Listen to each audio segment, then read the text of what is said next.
Chères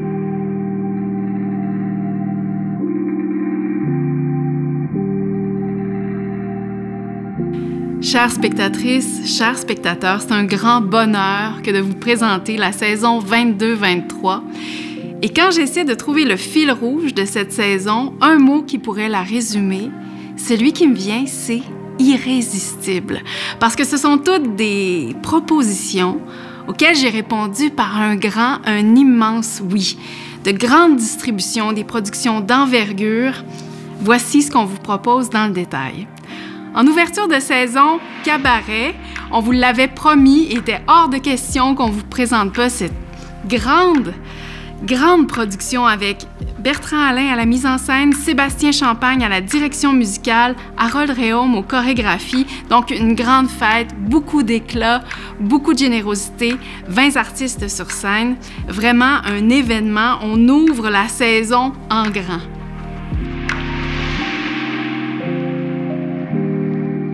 Bertrand, on se revoit pour Cabaret. Le spectacle était presque prêt, hein? Oui.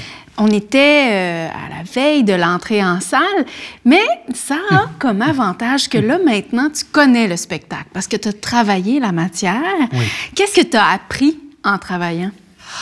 Beaucoup de choses. D'abord, ça a été des répétitions d'une grande intensité, d'un grand bonheur.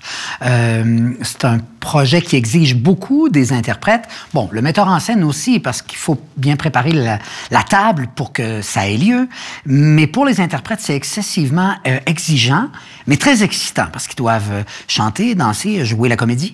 Alors, tout ça se mélange.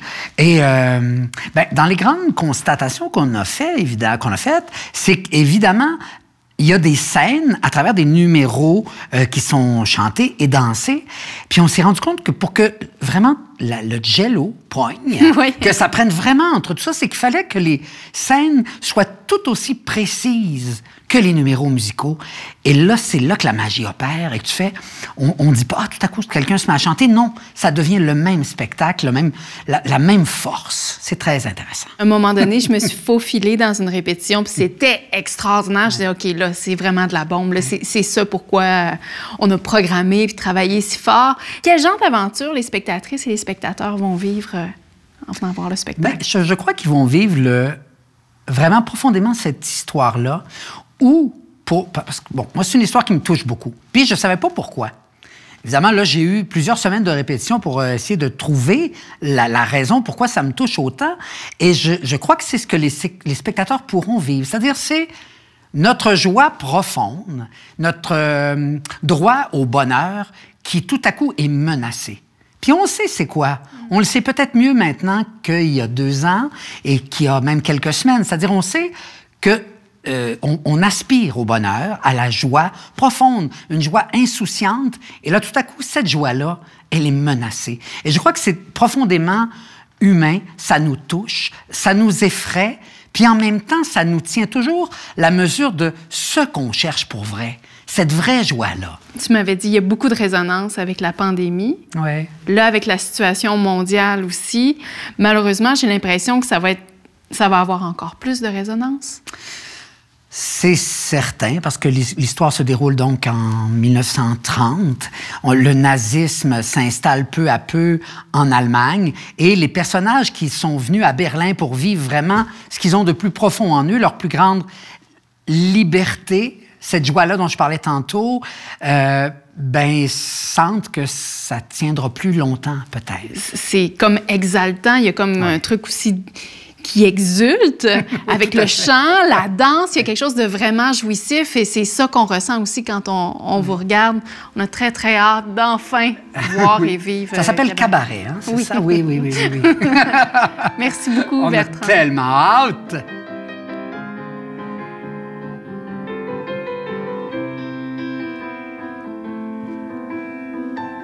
Je crois que les gens sont ce qu'ils sont. Je le crois vraiment, Cliff. Pas toi? Je crois pas qu'ils aient à expliquer quoi que ce soit. Par exemple, si je peins mes ongles en vert, et dans mon cas, je les peins vraiment en vert, eh bien, si quelqu'un devait me demander pourquoi, je lui dirais... Parce que je trouve ça joli, c'est ça que je répondrais. Alors, si un jour on te demande pour toi et moi, t'as 2 choix. Tu peux répondre « Oui, c'est vrai, on vit ensemble dans le péché le plus délicieux » ou tu peux simplement dire la vérité et répondre J'ai rencontré cette fille merveilleuse dans ce club simplement formidable, juste comme j'allais lever mon verre au début de l'an nouveau. J'avais même pas eu le temps de tout boire qu'elle m'appelait. D'un coup, la voilà qui surgit du noir et je lui récitais des vers simplement enchanteurs avec l'élan des plus grands poètes. Et mon charme lui fit tant d'effet que c'en était presque un crime. Maintenant, cette fille simplement merveilleuse vit dans ma chambre simplement magnifique. Et nous vivons ensemble dans la décadence la plus sublime. Bruno Bouchard est un artiste multidisciplinaire. Ses œuvres sont jouées partout dans le monde. Et je trouvais ça étrange qu'on puisse pas faire une collaboration avec lui au Trident. Donc, pendant plusieurs années, on a discuté ensemble. Puis, à un moment donné, il m'a dit, avec ma compagnie Théâtre d'ingénierie, j'aimerais vous proposer une adaptation d'Alice au pays des merveilles de Lewis Carroll. Alors, bien sûr, j'ai trouvé ça très, très intéressant. Donc, à partir de 2 œuvres de Carroll, Emmanuelle Jiménez, qui est une autrice de Montréal, a travaillé avec les 3 gars de Théâtre Rue d'ingénierie pour vous présenter cette œuvre-là. L'histoire, vous la connaissez, c'est l'histoire d'Alice qui tombe dans un monde qui est, mon Dieu, sauvage, étonnant, étrange, mais qui a vraiment des parallèles avec notre monde fou d'aujourd'hui. Et il va y avoir de la musique sur scène. Les Théâtre Rue d'ingénierie, TRI, déploie souvent des machineries sur scène. Donc, c'est vraiment un conte pour adultes, philosophique, qui va nous peut-être nous donner davantage d'outils pour vivre dans notre monde actuel. C'est une grande production. J'en parle avec les 3 metteurs en scène de Théâtre Rue d'ingénierie. Pascal Robitaille, Bruno Bouchard, Philippe Lessard-Drolette, vous êtes les membres de TRI. Le Trident, on a cherché longtemps ce qu'on pourrait bien faire avec vous, quel mauvais coup on pourrait faire ensemble. Vous avez choisi de faire une adaptation d'Alice au pays des merveilles de Lewis Carroll. Qu'est-ce que vous aimez dans cette œuvre-là? Qu'est-ce qui vous stimule? Parce que c'est une grande aventure d'exploration et de création que vous faites. Alice et ses 2 récits, l'autre côté du miroir et au pays des merveilles, c'est une histoire qu'on pense connaître et c'est une histoire qu'on ne connaît pas. Pourquoi on pense la connaître? Parce qu'on l'a vu à Walt Disney, on sait qu'elle tombe dans un terrier, on connaît grosso modo les personnages qu'elle rencontre, mais elle a été adaptée et réadaptée constamment. Peu de gens, j'imagine, ont lu le livre et c'est à sa lecture qu'on a fait « wow ». Cette matière-là qui vous stimule, c'est quoi? C'est celle qui parle d'un monde qui est déshumanisé, qui est fou? C'est un monde dans lequel on arrive et le langage maîtrise les idées. Donc, on est comme en train de contrôler notre perception du monde en le travaillant avec les mots. Et donc, Alice arrive dans cet univers-là à mi-chemin entre l'innocence et la conscience. Et elle est persécutée par tous ces gens qui ont décidé comment ça allait être. Dans cet axe-là, cette œuvre-là est très contemporaine. On en a besoin pour se défendre dans notre monde actuel qui flambe. En tout cas, j'ai l'impression que ça fait partie de votre lecture. L'autre raison pour laquelle on apprécie beaucoup ce texte-là, c'est quelque chose que Théâtre d'ingénierie, on aime beaucoup faire aussi, c'est explorer des grands sujets de l'actualité, des problématiques intenses, avec beaucoup de légèreté, beaucoup de ludisme, beaucoup de débrouillardise et de positivisme. Et donc, ce qui est très intéressant avec Alice, c'est qu'elle arrive dans un univers très, très, très ludique. La nature lui parle. Elle a beaucoup d'imagination pour détourner les choses, jouer avec les choses, dans un univers hyper compliqué et détourné par ses occupants. D'habitude, vous nous présentez des formes assez expérimentales. Là, vous allez parler à un large public avec des comédiens avec qui vous allez faire connaissance. Comment vous entrevoyez tout ça? Ce qui est intéressant pour nous, c'est d'arriver avec le texte comme langage premier, ce qui est différent du travail qu'on a fait précédemment. Et donc, c'est une belle aventure pour nous de venir rencontrer une histoire portée par des comédiens, par du texte, dans laquelle on amène tous nos autres langages qu'on a développés pendant les 20 dernières années sur, justement, la musique, le corps en mouvement, les images créées, les machines, les machineries sur la scène, ainsi de suite. Supposons là, que je veux inviter ma mère, qui a bientôt 70 quelques années. Ouais. Comment je lui dis, il faut absolument qu'elle vienne voir ça? Ouais, je pense qu'on peut dire, reviens vivre Alice, Reviens rencontrer les choses que tu connais d'Alice et viens faire un pas et plusieurs pas plus loin dedans. Le vivre un peu comme un ballet de choses qui vont se passer en même temps, tout en même temps que l'histoire a lieu. Certainement revu avec une touche de contemporanéité, autant dans le théâtre que dans le récit. Parce que pour avoir vu des étapes préliminaires de votre travail, c'est comme si vous nous donniez des outils pour notre monde actuel, même si vous partez, votre point de départ, c'est Lewis Carroll, oui, c'est comme ça. Puis les outils que nous donne Alice, c'est la permission de croire en le potentiel des petites choses autour de nous. Donc, pour les spectatrices et les spectateurs, il y a déjà de redécouvrir l'œuvre de Lewis Carroll, oui. de découvrir votre travail artistique, le dialogue que vous allez avoir dans cette forme-là avec des artistes-interprètes en théâtre, habituellement, puis de parler de notre monde d'aujourd'hui. Exact. Puis venir vivre une expérience théâtrale multidimensionnelle avec toutes les disciplines qu'on inclut dans le travail sur la scène. Hey, merci beaucoup. J'ai vraiment hâte. Je sais pas si ta grand-mère a compris, là. C'est ma mère. Voilà de la gloire pour vous. Et ce que j'entends par gloire, c'est « voilà pour vous un bel argument, sans réplique ». Quand moi j'utilise un mot, il veut toujours dire exactement ce que je veux qu'il veuille dire, ni plus ni moins. Ai-je le pouvoir de faire dire aux mots autre chose que ce qu'ils veulent dire ? La question, c'est qui va être le maître ? Certains mots ont de sales caractères, les verbes en particulier. Ce sont les plus orgueilleux. Les adjectifs, on leur fait dire ce qu'on veut, mais les verbes... Ah. Néanmoins, je réussis toujours à les mettre au pas, tous. Aucun ne me résiste. Impénétrabilité, voilà ce que je déclare. Et ce que j'entends par impénétrabilité, c'est qu'on a assez parlé de ce sujet et que vous feriez mieux de me dire maintenant ce que vous avez l'intention de faire, étant donné que je suppose que vous ne tenez pas à passer le reste de vos jours ici. Vous trouvez que je fais dire beaucoup de choses à un seul mot? Mais quand j'exige d'aussi gros efforts d'un mot, je le paye un peu plus.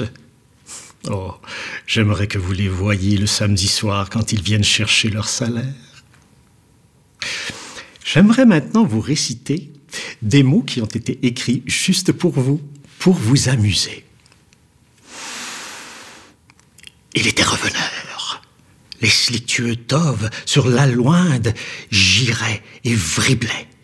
Tout flivoreux vaguaient les borogoves. Les verchons fourgus bourniflaient. Voilà, de la gloire pour vous. Je regardais la saison, puis je me disais, de quoi on n'a pas parlé? Et puis, la réponse est venue tout de suite. On n'a pas assez parlé de sexualité. Et l'œuvre dans le répertoire dramaturgique qui parle de sexualité, l'œuvre de référence, c'est souvent L'éveil du printemps de Frank Wedekind. Par exemple, ce texte-là a un peu mal vieilli. À la base, c'est l'histoire de jeunes adolescents en plein éveil sexuel et le monde dans lequel ils vivent va vraiment il va les étouffer. Mais je me suis dit, oui, il faut absolument parler de ça. Et ce serait vraiment chouette de revoir cette œuvre-là, de l'adapter. C'est donc David Paquette qui va réécrire, qui va s'approprier cette œuvre-là. Je ne sais pas si vous connaissez David Paquette, mais tout ce qu'il touche est extraordinaire. Ses personnages sont toujours absolument truculents, épouvantables, et c'est très drôle et très dramatique en même temps. Et les chorégraphies seront signées par Fabien Piché et Olivier Artaud. Olivier Artaud qui va signer la mise en scène du spectacle. Fabien Piché, vous le connaissez parce que vous l'avez vu danser dans La Duchesse de Langeais. C'est un formidable créateur dans le monde de la danse au Québec. Et j'ai très, très hâte parce que l'axe du spectacle, c'est de dire c'est quoi les tabous au niveau de la sexualité aujourd'hui. Donc, ce sera un mélange de tout ça et j'ai très, très, très, très hâte de vous présenter ce spectacle-là. J'en parle avec le metteur en scène et qui va co-signer les chorégraphies, Olivier Artaud. C'est ta 3e mise en scène au Trident. Oui. Pour ce projet-là, tu travailles avec David Paquette, qui va signer l'adaptation. Toujours une signature très forte. Oui. Qu'est-ce qui vous intéresse dans cette pièce-là, dans cette nouvelle adaptation que vous allez faire? Je pense que ce qui nous intéresse le plus, c'est la charge de l'adolescence. Finalement, ces fièvres-là qu'on vit à cette époque-là, qui est une époque très, très, très charnière sur le développement de nos identités. Dans la pièce d'origine, en 1890, de Frank Wedekind, il y avait finalement tout un pan sur le dogme religieux puis sur l'éthique de la censure qui était imposée par les parents. Et aujourd'hui, on se demande si la pornographie ou si les images médiatiques sont autant des freins, finalement, à l'épanouissement individuel que pouvait l'être la religion à cette époque-là. Fait que cette espèce de fulgurance-là d'images et de possibilités qui sont offertes aux adolescents, est-ce que c'est finalement des manières d'être au monde qui sont près de leur individualité propre, ou c'est finalement des injonctions sur la manière d'être homme, d'être femme ou de vivre en société? Très intéressant. Puis tu travailles toujours le corps des acteurs. Là, tu vas signer les chorégraphies avec Fabien Piché. Qu'est-ce que ça te permet comme mise en scène? Parce que là, bien sûr, ta mise en scène n'est pas faite, mais c'est quoi tes intuitions? Vers où tu veux nous amener? On dirait que c'était impossible de parler de la fièvre de l'adolescence ou de la fièvre que peut provoquer la ménopause aussi, qui est un pan qui était inexistant de la pièce originale. Pour moi, c'était essentiel qu'il y ait aussi cette grande charge corporelle pour essayer d'amener le spectateur dans cette espèce de grande sudation puis cette grande transformation-là physique. Depuis les tout débuts, finalement, j'ai comme tout le temps l'impression que le corps, c'est ce qui est le moteur pour diriger des interprètes. Naturellement, je pense à Joanie sur le tapis roulant d'Antigone. Puis cette fois-ci, j'ai envie de travailler la corde à danser, de travailler des corps qui sont altérés par des pentes. J'ai envie encore de mettre les interprètes dans des positions qui vont faire en sorte que ce ne sera pas uniquement la tête qui va dialoguer, mais toute l'enveloppe charnelle. Puis, à quoi on peut s'attendre comme spectatrice, comme spectateur? Quel genre de voyage vous voulez nous faire vivre? Je pense rigoler. Je pense que l'humour, ça, c'est pas de moi, c'est de David. Il dit que finalement, c'est la manière d'ouvrir le cœur pour ensuite y insérer des propos peut-être plus acides ou peut-être plus virulents. Fait que d'ouvrir les cœurs par la rigolade, je pense que c'est vraiment quelque chose dont on a absolument besoin aujourd'hui. Puis de rire de nos travers, de faire de l'autodérision sur nos comportements, je pense que ça va nous permettre de sortir un peu plus pétillant. Qu'est-ce que ça te donne comme créateur de plus de travailler en coproduction? C'est sûr que ça nous permet de faire des rencontres qu'on ferait pas parce qu'on va travailler avec des concepteurs et des acteurs, des actrices de Montréal. Mais je pense que spécifiquement pour ce projet-là, de pouvoir rencontrer le public adolescent puis ensuite de rencontrer le public adulte, ça va nous permettre d'avoir un éventail extrêmement large sur comment la sexualité vient chambouler finalement les éthiques de chacun. C'est tellement deux publics différents que pour nous, ça devient extrêmement grisant parce que est-ce qu'il y a une manière vraiment de s'adresser aux adolescents ou est-ce qu'il y a une manière vraiment de s'adresser aux adultes? C'est sans doute la même, mais les réactions vont être différentes. Et j'ai peut-être l'impression que ça va être... le public adulte va peut-être être encore plus... traversé par ces questions-là que le public adolescent qui vit vraiment avec ces motivations-là puis ces enjeux-là au quotidien. Fait que de créer un dialogue entre les générations, je pense que c'est ce qui va être le plus précieux. La sexualité, le désir nous transforme, teinte nos vies, nous éteint, nous allume, nous amène aussi dans des zones qu'on comprend pas toujours. J'ai l'impression que le spectacle va aussi nous altérer, nous, comme spectatrices, comme spectateurs, penses-tu? Ben, c'est absolument ce qu'on souhaite. C'est ce que David souhaite aussi, puis c'est ce que peut susciter, je pense, l'humour, la chorégraphie, puis toutes ces différentes formes théâtrales qui vont cohabiter dans le spectacle. Fait que d'essayer de voir comment on peut le traiter, pas de manière cognitive, mais de manière très, très, très physique sentie et par la vibration. Je pense que ce qui va nous traverser, c'est peut-être la vibration. Je dirais que c'est ça. Merci, Olivier. Merci. Je pense au courage de la puberté. Mes 2 bras sont pas de la même longueur, mes jambes non plus. Quand je marche, j'ai l'air d'un ficello. Et pourtant, je marche la tête haute. Je pense à la femme qui est morte de froid à côté d'un immeuble à condos vide. C'est pas normal mourir de froid dans une ville pleine de condos vides. Je pense à ta main sur ma cuisse, à ton regard qui devient un pays, une planète, une pulsion. Je pense à toutes les fois où on m'a dit « Baisse ta main, t'es ici pour apprendre, pas pour poser des questions. » Je pense à ma mère qui dit « J'ai chaud, j'ai tout le temps chaud. » Je sais pas pourquoi ils appellent ça une ménopause. Il y a clairement aucune pause dans la ménopause. Je pense à tout ce qui est pas standard ou habituel, puis je trouve ça beau. La diversité, c'est la vie qui veut aller partout. Je sais, je pense trop. J'y peux rien. C'est ça que ça me fait, l'éveil du printemps. Alexandre Fecteau est venu me voir avec un projet irrésistible. C'est l'adaptation du roman de Jonas Gardel, « N'essuie jamais de larmes sans gants ». Je ne sais pas si vous avez eu la chance de lire ce roman extraordinaire, mais à chaque fois que j'en parle à quelqu'un, je dis « on va faire ça ». Quand c'est des gens qui ont lu le roman, ils disent « Oh mon Dieu, c'est pas vrai, vous allez faire ça ». Alors oui, on va faire ça. C'est une coproduction avec la compagnie Nous sommes ici. L'histoire, c'est l'histoire de jeunes hommes qui vont aller dans la capitale, Stockholm, pour vivre leur homosexualité. Mais ils vont vivre aussi les débuts du sida, quand on ne savait pas exactement c'était quoi. Et c'est une traversée émotive unique qui nous transforme à jamais. Alors, la distribution est chouette. Il y aura de la musique sur scène et on est très, très fiers de présenter cette adaptation au théâtre qui va être faite par Véronique Côté. J'en parle avec le metteur en scène Alexandre Fecteau. Alexandre, tu as signé ici au Trident Rhinocéros, Amadeus, tu as fait beaucoup d'œuvres documentaires. Là, tu coproduis avec le Trident, avec ta compagnie Nous sommes ici, ce spectacle, N'essuie jamais de larmes sans gants, un roman bouleversant. J'aimerais ça que tu nous dises qu'est-ce qui t'intéresse, qu'est-ce que tu aimes tant dans cette œuvre originale d'abord? Bien, ça a vraiment été un choc quand j'ai lu ce roman-là.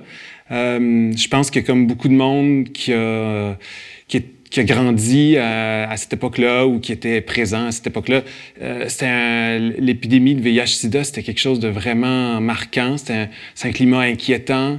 Puis le roman, c'est une œuvre de mémoire. Ça nous fait revisiter ça avec beaucoup de tendresse, mais aussi avec beaucoup de lucidité par rapport aux gens qui ont pris des décisions à ce moment-là, qui ont pris position, qui n'ont pas toujours pris le côté des victimes. Il y a quand même des choses très laides qui sont apparues. Ouais. Puis, étrangement, il y a des parallèles à faire, mais c'est aussi le chemin émotif de tout ça, pas juste le chemin factuel puis informatif. Parce qu'on suit des gens, on suit des jeunes hommes qui arrivent à la ville, dans la capitale, à Stockholm, et qui sont là pour enfin être eux-mêmes, trouver le bonheur, trouver l'amour. Puis il y a un timing épouvantable qui font que c'est plutôt la mort qu'ils vont trouver. Puis dans certains, il y en a, puis c'est tellement cruel parce qu'il y en a que c'est une affaire de quelques mois. S'ils avaient vécu un peu plus longtemps, ils auraient pu survivre puis ils seraient encore là aujourd'hui. C'est des histoires humaines absolument bouleversantes et puis il faut s'y intéresser. Et moi, quand j'ai lu le roman, j'avais vraiment pas le même point de vue avant et après. C'est un roman, c'est donc une œuvre d'art qui nous transforme. Tu vas travailler avec Véronique Côté pour l'adaptation sur scène. Comment tu vois ta mise en scène? Qu'est-ce que tu veux faire vivre à tes spectatrices puis tes spectateurs? Bien, je veux les faire plonger. Je veux qu'ils s'attachent. Le roman fait ça, hein? On s'attache énormément à des gens, puis on le sait qu'on ne devrait pas parce qu'on va les perdre très rapidement. Je pense que c'est ça aussi que ça va être le spectacle. On va découvrir cette bande-là, on va les aimer, on va avoir le goût d'être avec eux. Puis malheureusement, ben, on va les pleurer aussi. Parce que c'est la cruauté de cette affaire-là, mais ça reste beau parce que, en plus de s'être attaché à eux, on va découvrir leur solidarité, leur force, leur courage. Fait qu'on va les aimer encore plus. Tu parles de beauté, il va y avoir de la musique sur scène aussi, donc ça va être vraiment une expérience, comment tout ça va se développer sur scène. Puis c'est un roman qui est connu à travers le monde. Et puis là, à Québec, on va pouvoir faire une adaptation sur scène. Il y a quelque chose de vraiment excitant là-dedans. Oui, oui, je me sens très privilégié de faire ça, de pouvoir avoir de la musique live. Ben c'est ça, hein. C'est quelque chose à quoi j'ai goûté dans Amadeus.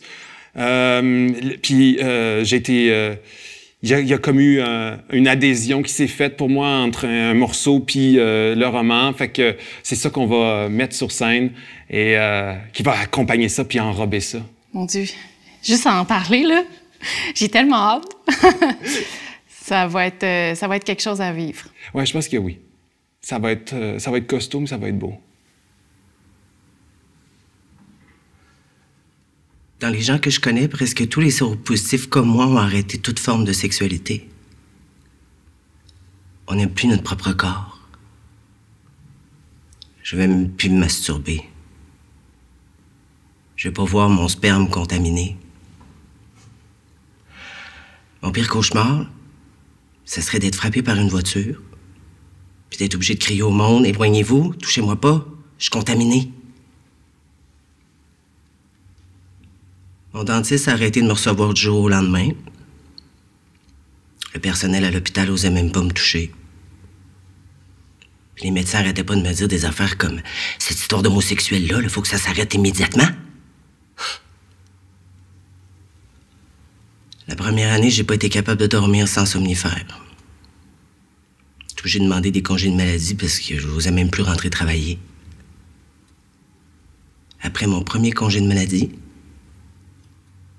tous mes collègues avaient signé une pétition contre mon retour. Comme dernier spectacle de la saison, une façon de vous dire au revoir, parce que ça a été extraordinaire pour moi le passage ici au Trident comme directrice artistique. Mais à la base, moi, je suis une autrice et une comédienne. Alors, je vous présente un de mes projets, un projet qui est très près de moi. Ça s'appelle « 15 façons de te retrouver ». C'est l'histoire d'une femme. Sa sœur a rompu tous les liens avec elle sans raison et elle va élaborer 15 plans loufoques pour la retrouver. Il n'y a pas de quatrième mur, je vais vous parler directement. C'est une façon aussi de parler des... Qu'est-ce qu'on fait avec des liens qui sont rompus comme ça de façon assez abrupte et comment on fait pour passer à travers tout ça. Ça peut avoir l'air lourd comme sujet, mais de la façon dont on va le traiter, ça va être tout à fait chaleureux. Et j'ai demandé à une grande complice à moi de faire la mise en scène.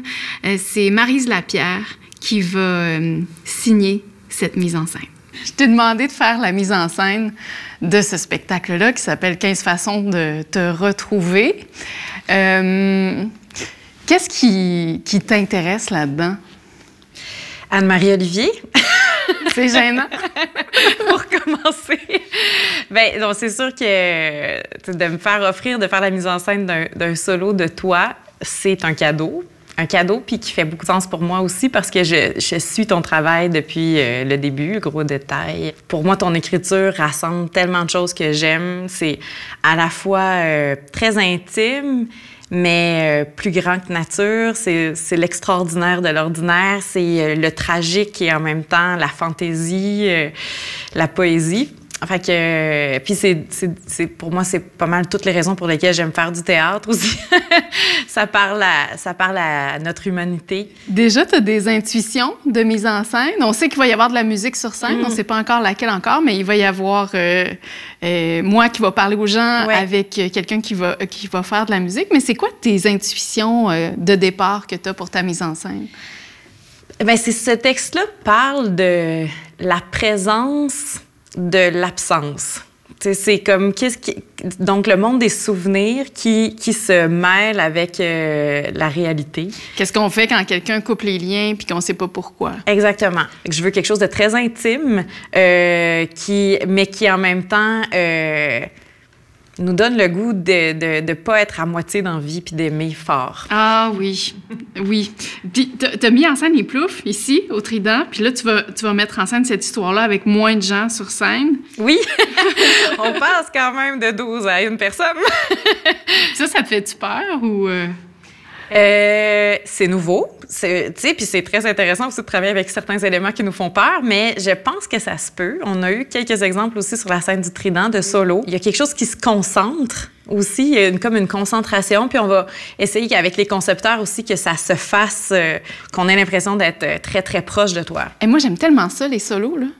Oui, mais moi aussi. Tu sais, de Sol à Paul Pelletier, à Robert Lepage, pour moi, c'est des grands voyages. Oui. Puis pourquoi ce sujet-là, c'est une question piège, tu peux vraiment me la retourner en boomerang, pourquoi c'est d'intérêt public, toutes ces affaires-là? Oui, c'est ça. Cette chose-là que je pourrais répondre aussi avec toi, mais... Mais oui, ça, j'aimerais bien que tu répondes avec moi. Bien, aimer fort et perdre, c'est quand même quelque chose que tout le monde expérimente dans sa vie. Puis aussi, ben moi, je trouve que c'est un appel à plonger dans l'intensité aussi des relations. C'est un peu tabou, c'est-à-dire on se dit « Ah, c'est peut-être pas d'intérêt public, mais on a près de nous, soit on a coupé les liens pour survivre, soit il y a quelqu'un qui a coupé les liens avec nous qu'on sait pas trop pourquoi, puis ces petits bouts-là, ils restent en nous, on sait pas trop quoi faire avec, puis on a eu la chance de faire une lecture devant un public pour voir est-ce que ça vaut la peine, est-ce que les gens répondent, et puis le nombre de personnes qui m'ont écrit, qui m'ont parlé, tout ça, j'ai fait OK, là il y a un écho. C'est comme quand on est en amour aussi puis qu'on se sépare puis qu'une personne qui a été tellement présente dans notre vie tout d'un coup fait, tu sais, c'est ça, elle habite nos souvenirs. Fait que c'est vraiment moi c'est ça qui m'intéresse aussi, c'est le lien entre le réel et le rêve, là, tu sais. Qu'est-ce qui nous reste? Puis comment on peut rattraper ou pas? Il y a quelque chose de presque un suspense, tu sais. Oui, tout à fait. Puis ce spectacle-là, c'est ma façon de dire merci au public du Trident, puis au revoir. Au revoir et merci et allô. Mais c'est tout ça. Et à la prochaine.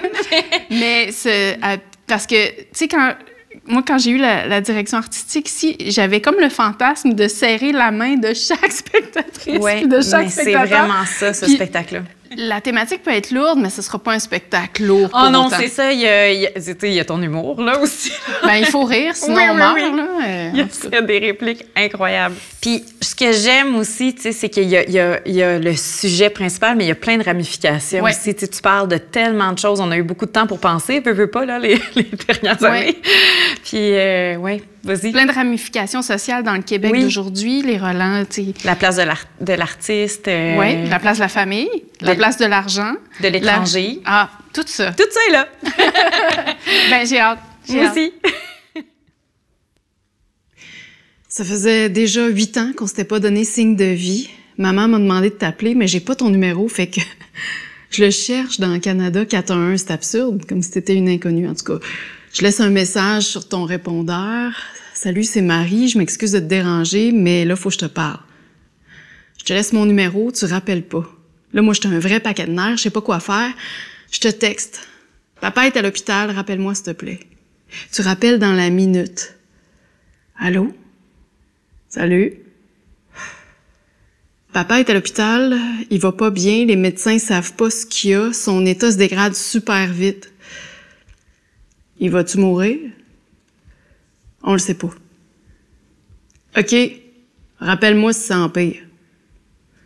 OK. Bye.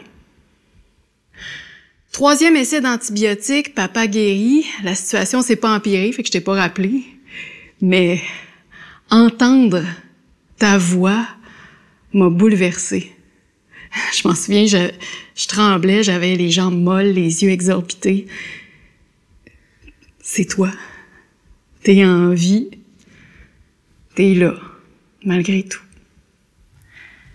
On vous a présenté toute la saison, mais c'est pas tout. On a un bonus exceptionnel pour vous.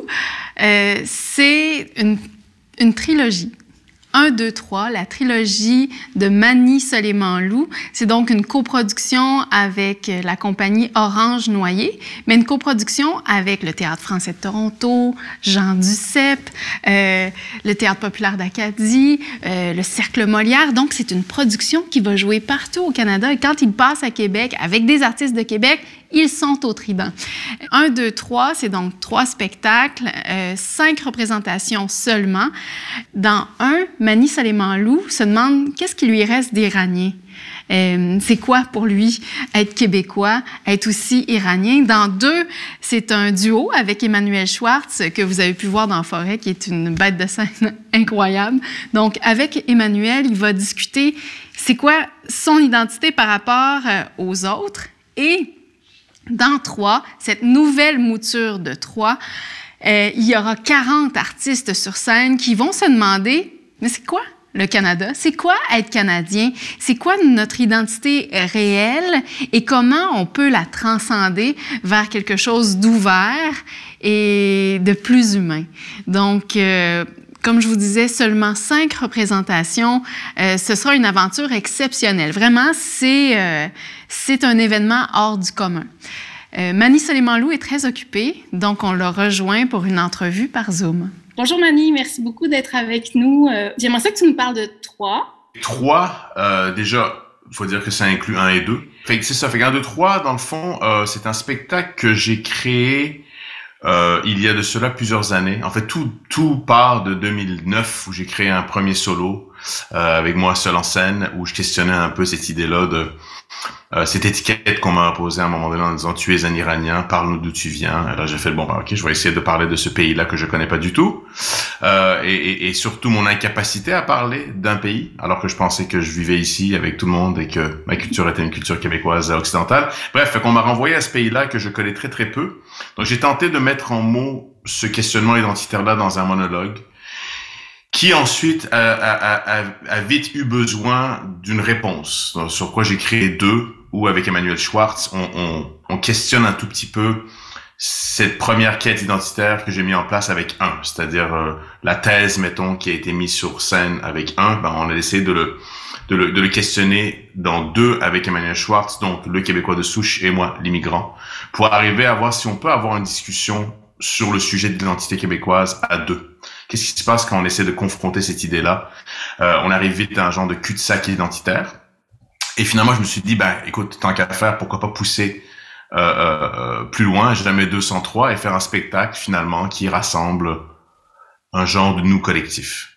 C'est-à-dire qui tente de mettre en scène la société d'une certaine façon. Fait que ça a donné que mon décor pour 1 a toujours été 40 chaises vides dans lesquelles je me promenais. Fait que je me suis dit, ben, pourquoi pas mettre 40 personnes sur scène? Remplir cette scène vide et tenter de poser la question, mais en collectivité. Qu'est-ce qui nous définit? C'est quoi le nous québécois? C'est quoi le nous aujourd'hui? C'est quoi notre rapport avec l'autre, la religion, la différence, la culture d'un autre, avec le territoire, notre langue. Fait que ça a été cette première version-là, existée en 2014 ici à Montréal. Suite à quoi on a créé une deuxième version de ce spectacle-là avec 40 Français. On reposait la même question. C'est quoi 40 Français? C'est quoi être parisien français en 2017? Et ça a donné un spectacle excessivement tendu et dense et moins joyeux que la version, mettons, montréalaise, québécoise. Et cette fois-ci, on s'est dit, ben, faisons-le une 3e fois, jamais 203, même à ce stade-ci, et tentons de mettre en scène ce que c'est la francophonie, en fait. C'est quoi la francophonie de l'Ouest à l'Est? C'est quoi un franco-manitobain? C'est quoi un Québécois? C'est quoi un franco-ontarien? C'est quoi un Acadien? Quelles sont nos particularités? Qu'est-ce qui nous unit? Qu'est-ce qui nous sépare? Qu'est-ce qui nous divise? Fait que je pense que la différence reste à voir comment on va le mettre en scène, parce qu'à chaque fois, on réécrit le spectacle. Alors, le but avec ce spectacle-là, comme on l'a fait les 2 dernières fois, c'est tenter par le théâtre, par ce qui se passe sur scène, en fait, et sur scène et dans la salle. Tu sais, on parle de 40 personnes, mais finalement, on est toujours les 40 plus la salle. Tenter collectivement ensemble de créer un espace où on peut discuter de l'autre, avec humour, avec légèreté, avec détente, avec dérision. Je sais pas si je réponds à la question. Là. Complètement, c'est magnifique. Ça nous donne vraiment le goût de le voir puis de le vivre. Puis donc, ça va être aussi en lien avec notre monde qui est en train de tomber, en tout cas, qui change à une vitesse grand V parce que tout ce que tu fais est très actuel. Tu sais, moi, l'autre question que j'avais, c'est qu'est-ce qu'on va vivre? Parce que c'est une grande traversée. C'est vraiment... on ne sera pas exactement les mêmes avant puis après. Ben, j'espère que non. Comme tout mon théâtre, ça laisse une trace. Mais tu vois, ce qu'on s'apprête à vivre, c'est 4 heures, 4 heures et demie, 5 heures de réflexion sur l'autre. Se retrouver nombreux à réfléchir collectivement ensemble, à retrouver cet espace d'agora qu'est le théâtre, en mon sens. J'aborde cette thématique-là qui semble être très lourde et sérieuse de façon assez, ludique. On maintient toujours une distance, on rit de soi, il y a l'autodérision. Comme je dis, c'est comme un champ miné. Puis moi, je m'amuse avec les 39 autres interprètes de sauter sur chaque mine et de libérer le champ pour qu'on puisse après rire et réfléchir et discuter ensemble. Je pense que c'est une traversée assez euphorique aussi, si je me fie aux 2 dernières fois qu'on l'a créé, où il se passe quelque chose dans la salle d'assez magique. Jusqu'au point où les gens dansent même dans la salle. Tu vois, on essaie vraiment de créer un environnement, c'est quoi le mot, bienveillant, un espace bienveillant où on questionne ces sujets qui nous divisent tant, en fait. Puis tu sais, c'est sur la durée, hein, c'est un événement de 4-5 heures, fait que tout événement de 4-5 heures théâtral génère une genre d'euphorie. Oh, merci beaucoup, Manny, on a très, très hâte de vivre ça. Cool, merci à vous. Je résume. L'Iran, on me l'a arraché. À Paris, j'étais un Iranien. À Toronto, j'étais pendant quelques temps un Français-Iranien, ensuite Canadien, that just quickly became Canadian. À Ottawa, j'étais un Français-Iranien Torontonian. À Montréal, je suis un Arabe-Iranien montréalais qui a vécu en France et à Ottawa. Et aujourd'hui, on me dit, mon gars, t'es Québécois. C'est ce qui fait le tour de notre saison. 6 spectacles, presque 100 personnes sur scène. Et pour ma part, ce sera ma 9e et dernière saison. Ça a été un grand honneur que de concocter toutes ces saisons pour vous. Je pense que vous avez ressenti à quel point on a voulu réchauffer de l'intérieur l'institution qu'est le Théâtre du Trident avec beaucoup d'audace, en se demandant c'est quoi un classique, en invitant des nouvelles et des nouveaux metteurs en scène. Et moi, je connais bien la petite équipe du Trident. Elle travaille fort. Vous allez être en bonnes mains. J'en suis absolument certaine. Et vraiment, de tout cœur, on a très hâte de vous accueillir au théâtre, les bras grands ouverts.